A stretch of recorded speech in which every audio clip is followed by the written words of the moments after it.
For a brief period during the late 1940s, Rice and the Sword of the Lord held the allegiance of Orthodox Christians of various denominations who would shortly be divided into neo-evangelical and fundamentalist camps.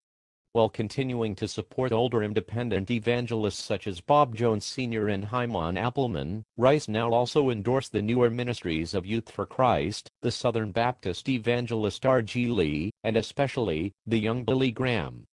By 1948, Rice believed Graham might become another Dwight L. Moody or Billy Sunday, and Graham's evangelistic successes were regularly trumpeted in the pages of the Sword of the Lord.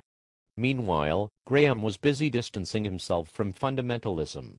In 1954, Graham spoke to the faculty and student body of Liberal Union Theological Seminary in New York, repeatedly referring to his ministry as ecumenical. Presbyterian fundamentalist Carl McIntyre picked up on this compromising speech in his Christian Beacon, but Rice continued to defend Graham in the Sword of the Lord.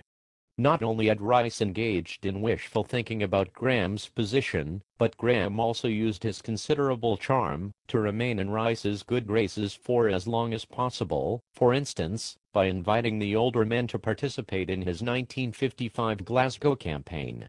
At 59, Rice had never even been out of the United States, and his response to Graham's red carpet treatment in Scotland was more effusive praise.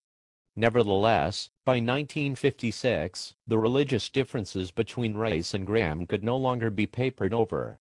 Rice realized with some annoyance that Graham had been, at best, disingenuous about his relationship with religious liberals. Graham had decided to accept a New York City campaign in 1957 under the auspices of the Protestant Council of New York, which was predominantly non-evangelical and even included out-and-out modernists. Rice began to criticize Graham with increasing severity.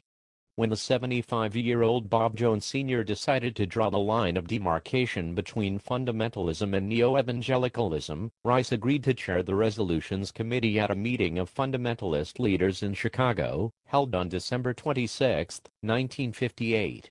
90 attendees signed a pledge, written by Rice's committee, promising not to participate in evangelism sponsored by clergymen who denied such cardinal doctrines of Orthodox Christian belief as the inspiration of the Bible, the virgin birth, and the bodily resurrection of Christ.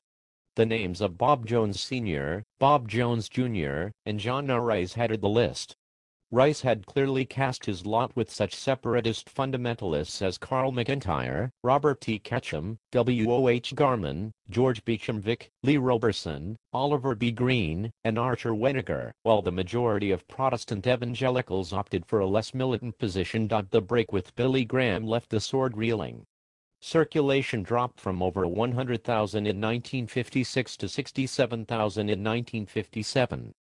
Rice was also refused the use of a conference center in Tuckaway Falls, Georgia, where he had held sword rallies for 13 years, because its founder, R.G. Letourneau, had sided with neo-evangelicalism. Even more distressing to Rice was the break with radio preacher Charles E. Fuller, whose namesake seminary quickly moved to the vanguard of the neo-evangelical movement. Fuller, Rice, and Jones had appeared together at a rally only a few years earlier.